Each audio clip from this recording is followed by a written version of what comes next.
نبیک من نوری قبل الاشیاء، اے جابر سب سے پہلے اللہ نے تمہارے نبی کے نور کو اپنے نور سے پیدا کیا. فَجُعِلَ ذَلِكَ النُّورُ يَدُورُ بِالْقُدْرَةِ حَيْثُ شَاءَ اللَّهُ وَلَمْ يَكُنْ فِي ذَلِكَ الْوَقْتِ لَوْحٌ وَلَا قَلَمٌ وَلَا جَنَّةٌ وَلَا نَارٌ وَلَا مَلَكٌ وَلَا سَمَاءٌ وَلَا أَرْضٌ وَلَا جَنَّةٌ وَلَا نَارٌ وَلَا شَمْسٌ وَلَا قَمَرٌ وَلَا جِنِّيٌّ وَلَا إِنسٌ. کوئی چیز نہیں، چندرما نہیں، چاند نہیں، سورج نہیں، زمین نہیں، شجر نہیں، حجر نہیں. تب نبی کے نور کو پیدا کیا. نبی آگے فرماتے جابر فلما اراد اللہ تعالی ان یخلق الخلق فقسم ذلك النور اربعۃ اجزاء.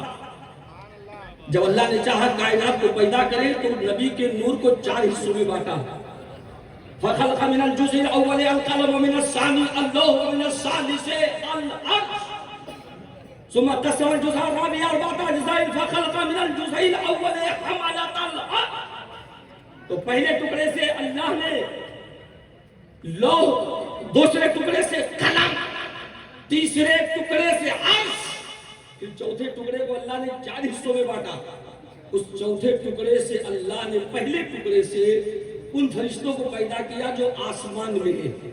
حدیث بڑی لمبی ہے. الغرض سارے کائنات کے ہر چیز کو نبی کے نور سے پیدا کیا، ہر چیز کو. اسی پر رک جائیے اور اسی حدیث کے تحت 2 باتیں بیان کر کے میں رخصت ہو جاؤں گا. ساری چیزوں کو رب نے نبی کے نور سے پیدا کیا، کوئی چیز باقی نہیں. لمبی حدیث ہے کہ بہت ساری چیزوں کو پیدا کیا. ہاکذا الی غیر النہایہ. رب پیدا کرتا رہا، ٹکڑے کرتا رہا، پیدا کرتا رہا. لیکن نبی فرماتے ہیں کہ ان اللہ تعالی قد رفع للدنیا انا انظر الیہا وإلی ما هو کائن الی یوم القیامہ کأنما انظر الی کفی ھذا. نبی فرماتے ہیں میرے صحابہ، رب نے پوری دنیا میرے سامنے ہتھیلی کی طرح کر دیا. کس کی طرح؟ ہتھیلی کی طرح. نبی فرماتے ہیں پوری دنیا کو ایسے دیکھتا ہوں جیسے اپنی ہتھیلی دیکھتا ہوں.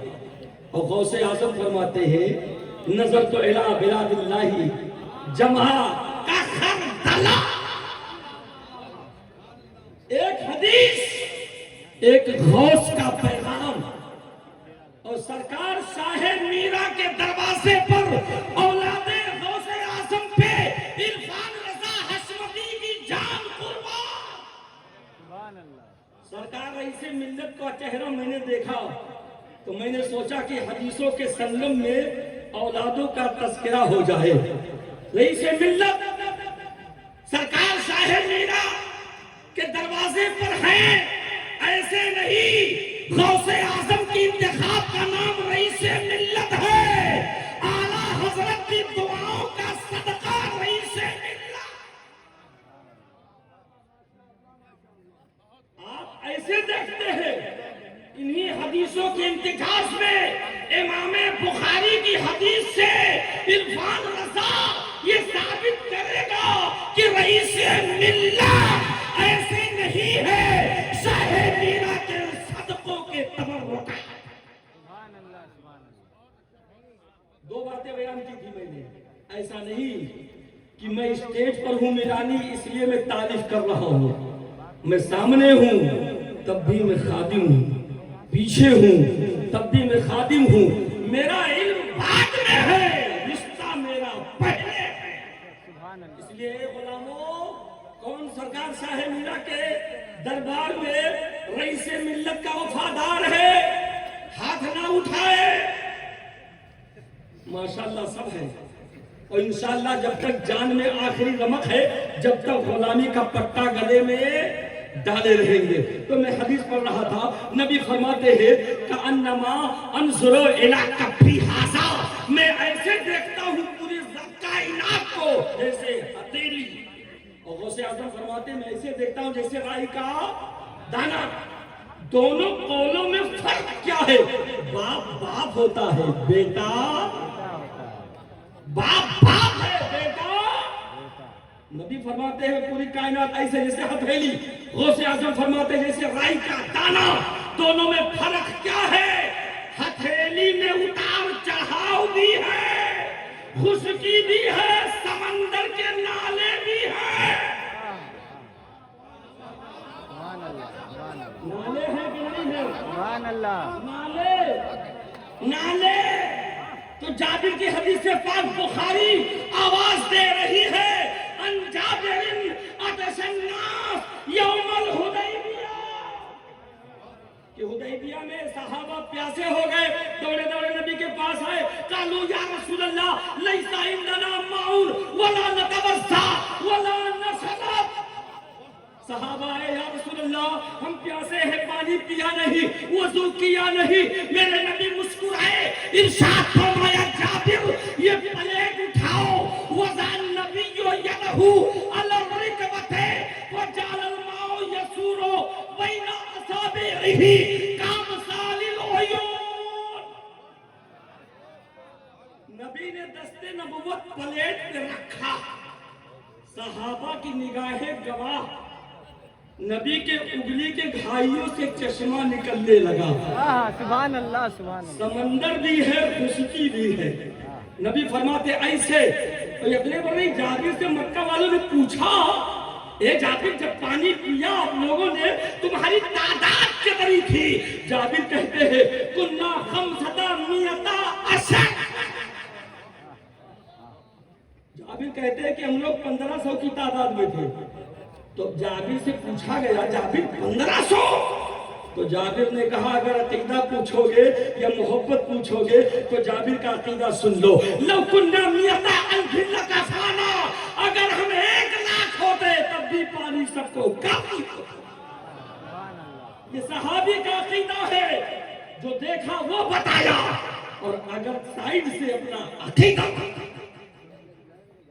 پانی نبی کے گھائیوں سے نکلا کیوں الگ عنوان ہے, کہیں اور سے نکلتا پانی, اشارہ کر دیتے تو نبی کے بازو سے پانی نکل جاتا, گھائیوں سے کیوں نکلا ایک الگ عنوان ہے.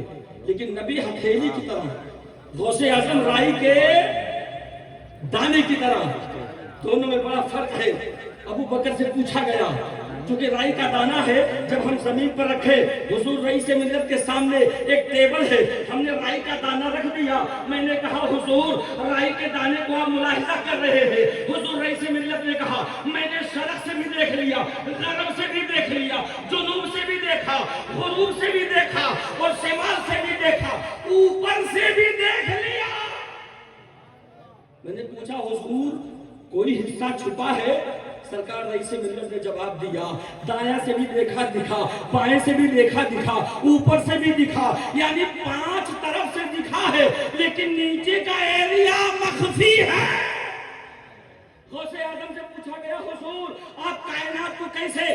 آپ نے فرمایا میرا مرید مشرق میں ہو, میں مغرب میں رہوں تب بھی اس کی مدد مدد مدد. غوث اعظم کے سارے اقوال مدد پر ہے, اور نبی کے سارے افعال جو ہے یہ مدد پہ تو ہے, لیکن دریا بہانے والا کام ہے. ہاتھوں کو اٹھایا تو گنگا جمنا بہایا, تو میرے رضا مسکرائے, ارشاد فرمایا ہاتھ جس سمت اٹھا غنی کر دیا, مجھے بحر صفاحت پہ. یہ ہے ہاتھ. غوث اعظم فرماتے رائی کے دانے کی طرح, اصلی نقطے پہ آتا ہوں, سب دکھ رہا ہے. غوث اعظم کہتے رائی کے دانے کی طرح. یہ تمثیل, یہ تشبیہ اس لیے ہے کہ 5 ایریا دکھ رہا ہے, نیچے کا ایریا نہیں دکھ رہا ہے, چونکہ دنیا سے تشبیہ دی گئی ہے کہ رائی یہ دنیا کی طرح ہے. 5 ایریا دکھ رہا ہے, ایک ایریا مخفی ہے. تو غوث اعظم چونکہ ولی ہے, قطب الاقطاب ہے, سارے ولیوں کے سردار ہے, اور ولی جو ہوتا ہے اس کے لیے علم لازم ہے. تو عالم جو ہوتا ہے اتقوا فراست المؤمن فإنه ينظر بنور اللہ. تو غوث اعظم نے ملاحظہ کر لیا 5 ایریا تو دکھا, لیکن ایک ایریا نہیں دکھ رہا ہے. اس کی وضاحت حدیث پاک سے ہے. میرے نبی نے مجمع میں پوچھا ابو بکر کیا مجھے پہچانتے ہو؟ ابو بکر نے کہا یا رسول اللہ انی اعلمک ولا اعرفک، میں آپ کو جانتا ہوں پہچانتا. جاننا اور ہے، پہچاننا اور ہے. عالم جانتا ہے، عارف پہچانتا ہے. ہم عالم ہیں، یہ سرکاروں کی جماعت عارف ہے. عارف دل دیکھتا ہے، عالم ظاہری افعال دیکھتا ہے. عالم نے دیکھا ظاہری عمل یہ ہے، داڑھی نہیں فتویٰ دے دیا فاسق ہے. عارف جو ہوتا ہے وہ قلب کے ظاہر باطن کو دیکھتا ہے، اس کے دل میں ہے کیا. یہ عارف کا درجہ ہے. عالم کا درجہ کتابوں تک محدود. غوث اعظم فرماتے ہیں ابو بکر سے پوچھا گیا ابو بکر کیا نبی کو پہچانتے ہو؟ ابو بکر نے کہا میں نبی کو صرف جانتا ہوں، پہچانتا. اما عائشہ کے خود دلیل حدیث ہے. دروازے پہ گئی قرأت البابا، دروازہ کھٹکھٹایا فقال النبی من علی الباب، نبی نے پوچھا دروازے پر کون؟ قالت عائشہ انا عائشہ یا رسول اللہ. اما عائشہ نے عرض کیا میں عائشہ. نبی نے ارشاد فرمایا کون عائشہ؟ اما عائشہ فرماتی ہے انا بنت ابی بکر. فقال النبی من ابو بکر، کون ابو بکر؟ قالت عائشہ تو یا رسول اللہ صلی اللہ تعالی علیہ وسلم ہوا ابو بکر اسلم اولا من الرجال. ابو بکر وہ جو مردوں میں پہلے ایمان لایا. فقال النبی من ہوا اسلم من الرجال اولا. ابو بکر کون جو مردوں میں پہلے ایمان لایا؟ اما عائشہ کہتی ہے میں لرزہ بر اندام ہو گئی، دوڑی گھر آئی، اپنے بابا کو بتایا کہ اللہ کے رسول کی یہ حالت ہے.